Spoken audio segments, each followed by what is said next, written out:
Welcome to Ram English channel.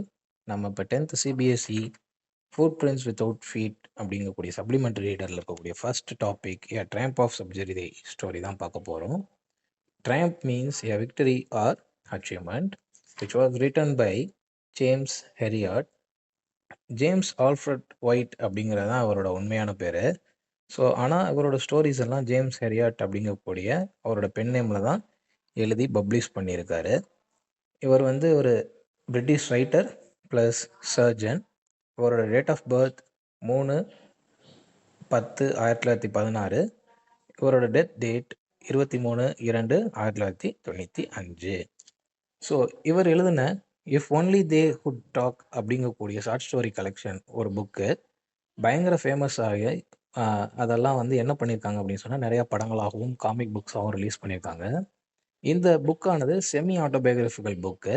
So semi autobiographical அப்படின்னா என்ன அப்படின்னா பாதி உண்மை பாதி ஃபிக்ஷனல் கலந்து எழுதப்பட்ட ஒரு புக்கு.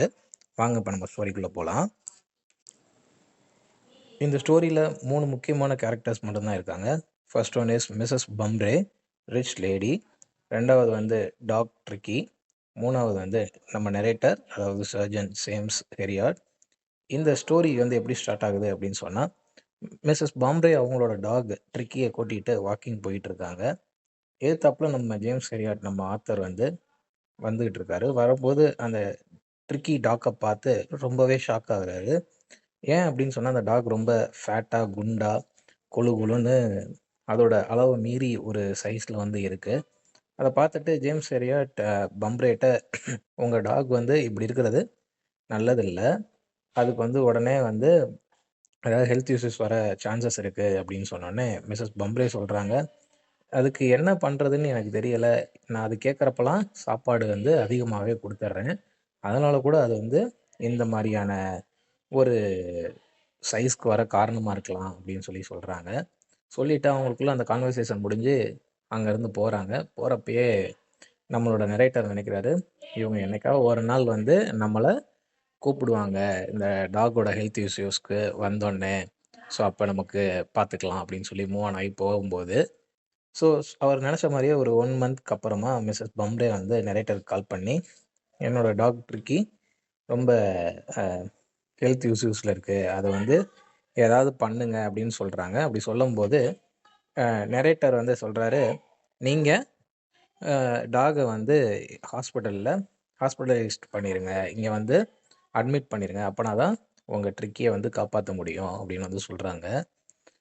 அவங்களுக்கு நம்ம மிஸ்ஸஸ் பம்ரேக்கு அதை கேட்டோன்னே ரொம்ப சோகம். ஏன் அப்படின்னா டாகை விட்டு பிரிஞ்சிருந்ததே இல்லை அப்படின்னோடனே ரொம்ப ஃபீல் பண்ணுறாங்க. பட் டாகை காப்பாற்றி ஆகணும் அப்படின்னு சொல்கிறதுக்காக இது பண்ணுறாங்க. பட் டாக்டர் வந்து வேறு வழி இல்லை, நீங்கள் இது பண்ணி தான் ஆகணும் அப்படின்னு சொல்லி நம்ம டாகை கூப்பிட்றதுக்காக வந்து கூட்டிகிட்டு போகிறாங்க. அவர் கார்லேயே பிக் பண்ணிட்டு போகிறாங்க. அப்போ அவங்களோட மெய்டு உமன் வந்து டாக் தேவையான திங்ஸ்லாம் எடுத்து வைக்கும்போது, இதெல்லாம் ஒன்றும் வேண்டாம், என் காரில் டாகை மட்டும்தான் கூட்டிகிட்டு போகிற இடம் இருக்குது, இதெல்லாம் நீங்கள் பார்த்துக்கோங்க, நான் டாகை பார்த்துக்கிறேன் அப்படின்னு சொல்கிறாங்க. சொல்லிட்டு போனதுக்கப்புறமா டாகை கூட்டிகிட்டு போயிட்டு நம்ம நரேட்டர் என்ன பண்ணுறாருன்னா, அவர் அங்கே இருக்கக்கூடிய ஹாஸ்பிட்டலில் இருக்கக்கூடிய டாக்ஸோடு சேர்த்து விடுறாரு. 2 நாள் ஃபஸ்ட்டு சொல்லப்போனால் எந்த ஒரு சாப்பாடுமே கொடுக்காம தான் ட்ரிக்கியை வச்சுருக்காரு. அதுக்கு தண்ணி மட்டும்தான் கொடுத்து பார்த்துக்கிட்டு இருக்காரு. 3ஆவது நாள் அதுவே பசிக்க ஆரம்பித்து என்ன பண்ணுது அப்படின்னா, அங்கே இருக்கக்கூடிய நாய்கிட்ட சண்டைலாம் போட்டு சாப்பாடை பிடுங்கி சாப்பிட ஆரம்பிக்குது. நல்லா ஹெல்த்தி ஆக ஆரம்பிக்குது. அதுக்கு பசிக்க ஆரம்பிச்சிருச்சு 3ஆவது நாள்லேருந்து. ஸோ அதுக்கப்புறமா அந்த நம்ம நரேட்டர் வந்து மிஸ்ஸஸ் பாம்ரேட்ட சொல்கிறாரு, இந்த மாதிரி உங்கள் டாக் வந்து கொஞ்சம் கொஞ்சம் சரியாக ஆரம்பிச்சிருக்கு, இந்த மாதிரி சாப்பாட்டுக்கெலாம் பசிக்க ஆரம்பித்து பக்கத்தில் இருக்க டாக்ஸ்கிட்ட சண்டை போடுது அப்படின்னு சொன்னோடனே நம்ம ரிச் லேடி பாம்ரே என்ன பண்ணுறாங்கன்னா, 1 டசன் எக்கு அனுப்புகிறாங்க. எதனால் அப்படின்னு சொன்னால், ஸோ பசிக்க ஆரம்பிச்சிச்சு அப்படின்னோடனே ஏதோ ஒரு சர்ஜரி முடிஞ்சு போல், அது ஹெல்த்தி ஆகணும் அப்படின்னு சொல்லிட்டு 1 டசன் எக் அனுப்புகிறாங்க. நரேட்டர் அதை கொடுத்தாரான்னு கேட்டால் இல்லை, அவர் அதை பிரேக்ஃபாஸ்ட்டுக்கு வச்சுக்கிட்டாரு. அப்புறமா சர்ஜரினால் பிளட்லாம் லாஸ் ஆகிருக்கும் அப்படின்னு சொல்லி ஒயின் பாட்டில் அனுப்புகிறாங்க. அந்த ஒயினையும் நம்ம நரேட்டரே வந்து குடிச்சிக்கிறாரு. ஸோ அதுக்கப்புறம் அதோட ஹெல்த் இஷ்யூஸை னால ரொம்ப டயர்டாக இருக்கும் அப்படின்னு சொல்லிட்டு ஒரு பிராண்டி அனுப்புகிறாங்க. அந்த பிராண்டியுமே நம்ம நரேட்டர் வச்சுக்கிறாரு. ஆக மொத்தத்தில் பிரேக்ஃபாஸ்ட்டுக்கு எக்கையும், மதியம் லஞ்சுக்கு அந்த ஒயினையும், நைட்டு டின்னர் முடிஞ்சோடனே சாப்பிட்றதுக்காக பிராண்டியும் யூஸ் பண்ணிக்கிறாரு. ரொம்ப சொஃபிஸ்டிகேட்டடாக ஃபீல் பண்ணி, ஸோ ரொம்ப எக்ஸைட்டாக ஃபீல் பண்ணி, ஒரு ஸ்பெஷல் கெஸ்ட்டு ட்ரிக்கி, இதை நம்மளே வச்சுக்கலாம் அப்படின்னு சொல்லி யோசித்துக்கிட்டு இருக்காரு. பட் ரியலைஸ் பண்ணி என்ன பண்ணுறாருன்னா, மிஸ்ஸஸ் பாம்ரேக்கு ஃபோன் போட்டு, உங்கள் டாக் வந்து இப்போ சரியாயிடுச்சு, நீங்கள் நாளைக்கு வந்து கூட்டிகிட்டு போயிருங்க அப்படின்னு வந்து சொல்கிறாரு. மிஸ்ஸஸ் பாம்ரேவும் வந்து அதை கேட்டு ரொம்ப சந்தோஷப்பட்டு ஹாஸ்பிட்டலுக்கு மறுநாள் வர்றாங்க. பார்த்தோன்னே அந்த ட்ரிக்கி வேகமாக வந்து அவங்களோட அந்த லேடி ஓனர் அம்மாவை பார்த்தோன்னே மேலே துள்ளி குதிச்சு விளாண்டு அவங்கக்கிட்ட வந்து நிற்கிது. இவங்களுக்கு ஒரே ஆச்சரியம். என்ன அப்படின்னு சொன்னால், அந்த டாக் ரொம்ப லீனாக ஒரு ஷேஃபாக வந்து அழகாக வந்து வந்துருச்சு.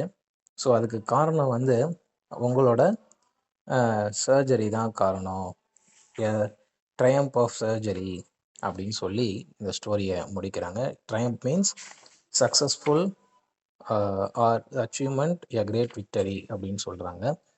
ஸோ இந்த கதை பிடிச்சிருந்துச்சுன்னா லைக் பண்ணுங்கள், ஷேர் பண்ணுங்கள், கமெண்ட் பண்ணுங்கள். தேங்க்யூ.